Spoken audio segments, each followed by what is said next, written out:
E conta uma coisa, Dorival, por exemplo, e certamente depois dessa crise aí, acredito que muitas pessoas começam a pensar em, eventualmente, buscar alternativas, empreender, etc.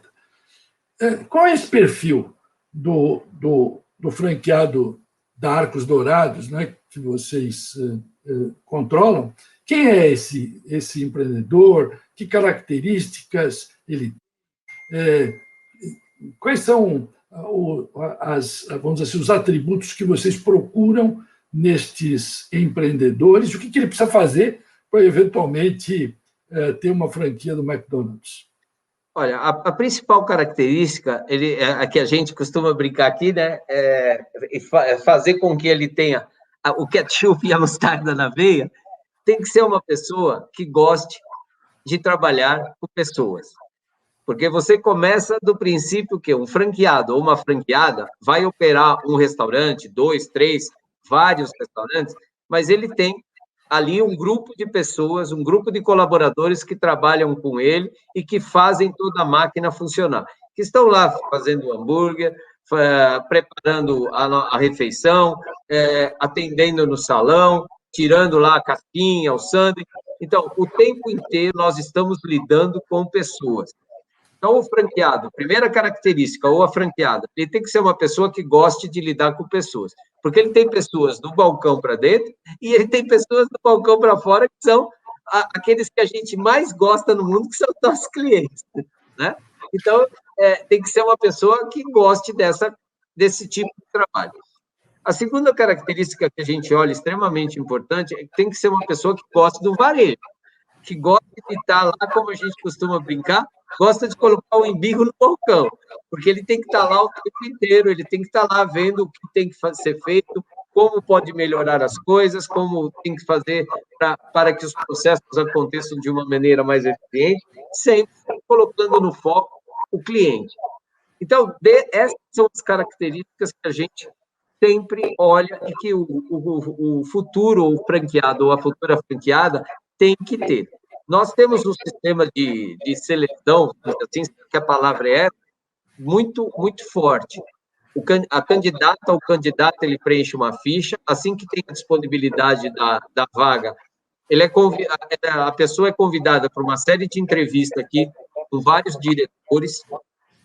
Passando por essas entrevistas, essa pessoa vai ficar 3 dias num restaurante, trabalhando lá no restaurante, fazendo hambúrguer, fritando batata, queimando a mão e atendendo o cliente. E nesses 3 dias, essa pessoa vai ver se ela gosta disso, se ela tem aptidão para isso, e nós também, com os nossos consultores, vamos estar analisando se essa pessoa tem as características para ter um franqueado ou uma franqueada. Passando por tudo isso, ela vai ser convidada a fazer um treinamento de 9 meses, essa pessoa. Ela vai ficar num restaurante treinando 9 meses. Ela vai passar de fazer hambúrguer, fritar batata, limpar chão, limpar banheiro, limpar salão, atender o cliente. Depois ela passa por um cargo de coordenação. Depois ela passa para ser gerente de cartão, até chegar ao posto de gerente do restaurante. E depois ela vai fazer também um trabalho como se fosse um consultor nosso. Uma vez tudo isso ultrapassado e aprovado, na paralela ela está fazendo cursos de marketing, de finanças, administrativo, de manutenção, e aí sim ela vai receber o restaurante, ela vai ser ofertada ao restaurante e vai passar a operar o restaurante depois de uma conversa interna conosco aqui e estabelecido todas essas regras. Mas, resumindo para vocês, tem que ter ketchup e mostarda na veia, tem que gostar de processo e tem que gostar de pessoas. Eu acho que essas são as principais características. Essa pergunta, eu acho que tem e a sua resposta tem um conteúdo pedagógico muito importante, porque nós sabemos que depois das crises, ou durante as crises, muitas vezes o que as pessoas fazem? Elas se lançam, né, em operações, muitas vezes abrem um negócio, e normalmente uma operação de varejo, né, um restaurante, uma lanchonete, seja lá o que for, né, que são as coisas eventualmente mais fáceis do ponto de vista de um conhecimento geral, né? O que você está mostrando é exatamente aquilo que é real. Né? É absolutamente fundamental que uma pessoa vivencie aquilo. Por isso que as franquias têm as suas grandes vantagens também, porque existe um percurso já desenhado. Então, muitas vezes as pessoas, depois de uma crise ou durante uma crise como essa que nós vivemos, pegam o dinheiro que acumularam durante aí a vida toda, pegam um dinheiro emprestado da sogra e vai abrir um restaurante na Galega, né? Abre um restaurante. E nós estamos vendo que esse processo é bem mais complicado do que as pessoas podem imaginar, não é? Sem dúvida nenhuma. E olha, com todo este processo, com todas essas ferramentas que disponibilizamos, erramos, tá? Erramos. Às vezes, algum candidato à franquia ou candidata à franquia erra também, mas sempre dentro de uma transparência muito grande, de uma conversa muito transparente e aberta. São conversas duras.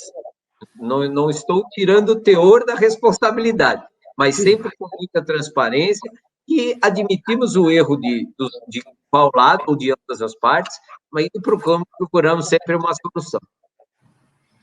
É como há que ser duro sem perder a ternura.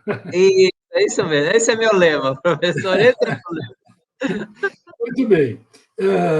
Então, o que você... Nós sabemos que uma operação como essa tem muitas características, conforme você mencionou. Mas o que você acha dessa frase? Qual a sua reação para essa frase aqui? Você vai ao McDonald's porque você sabe exatamente o que esperar.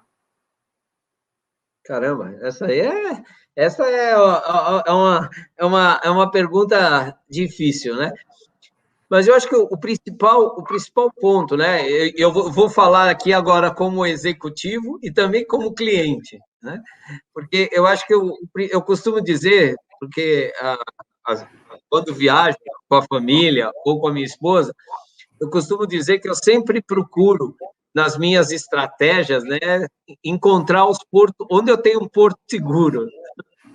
Se esse hotel falhar, eu sei que eu tenho um outro aqui. Se esse carro não der certo aqui, eu tenho aonde pegar outro ali. E aí isso também tem muito a ver com a minha característica. Se eu não tiver algum problema aqui, eu sei onde ir, mas eu também sei que eu posso ir a qualquer McDonald's do mundo, que eu vou encontrar o mesmo sistema, o mesmo padrão, o mesmo gosto do Big Mac. Eu acho que isso é uma fortaleza muito grande nossa e é onde a gente sempre procura valorizar. E tem tudo a ver com aquilo que eu falei para vocês e que eu repito aqui toda hora, que são os padrões, a qualidade, o serviço e a limpeza que a gente não pode abrir mão. Óbvio que em alguns lugares a gente sempre procura colocar um salzinho diferente, e nós, como brasileiros, né, sempre a gente procura dar um passinho diferente.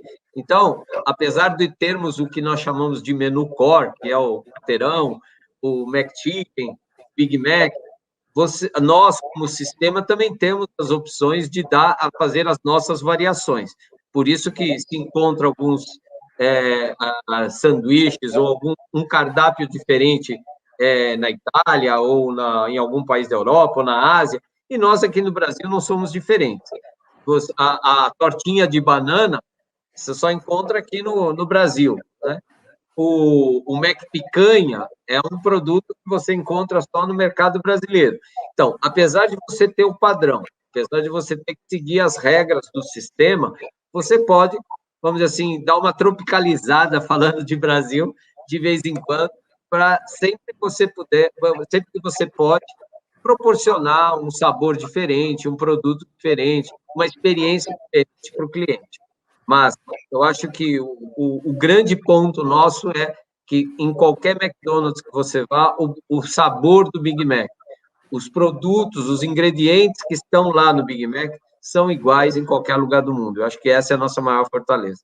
Eu tenho a impressão que, sem dúvida, é uma característica bastante diferenciadora. Eu costumo, às vezes, quando dou aulas, né, dizer exatamente o seguinte: você, uma franquia como o McDonald's, você reduz quase a zero a dissonância cognitiva. O sujeito chega num país, chega lá em Istambul, sei lá, por exemplo, não fala árabe, está com uma certa preocupação com relação à questão dos custos, etc.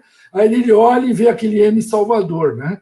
Então ele sabe exatamente quanto que ele vai gastar, se ele o que ele vai comer, sabe que vai comer um sanduíche que ele gosta e que a qualidade é boa e fica tranquilo, não é?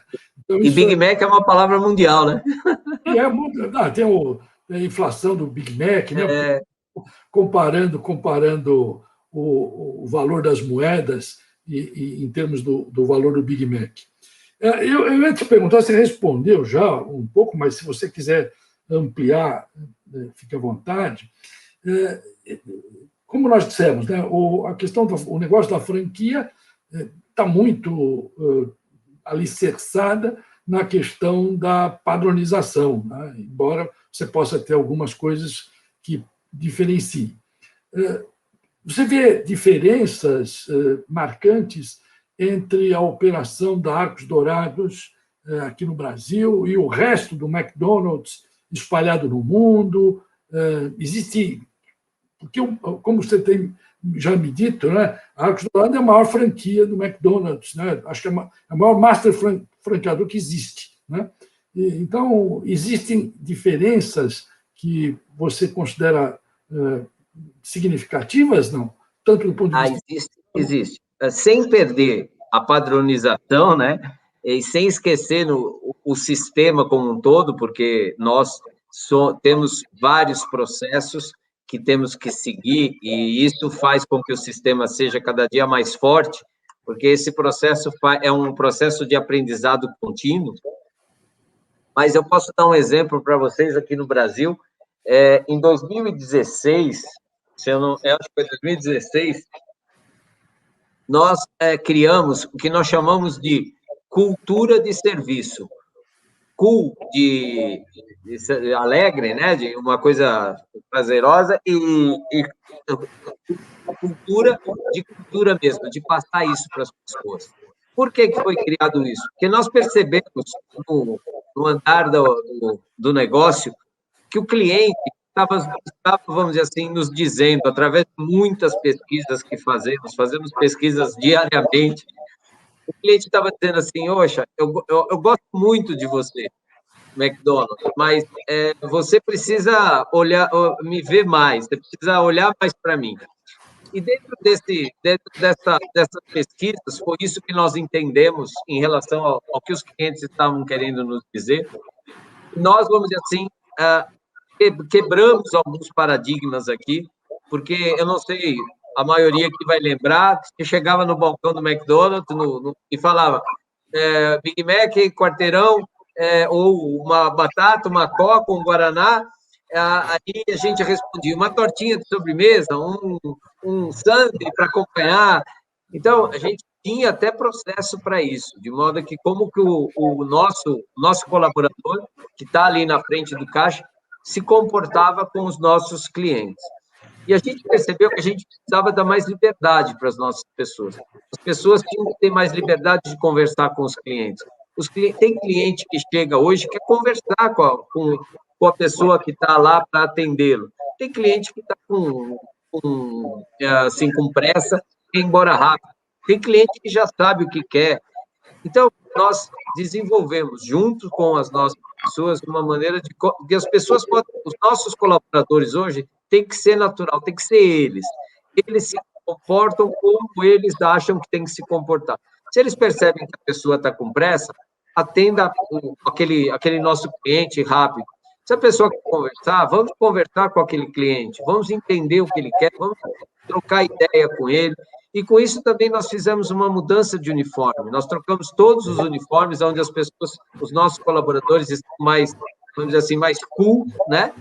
Tiramos o boné, isso deu uma identificação melhor para as nossas pessoas.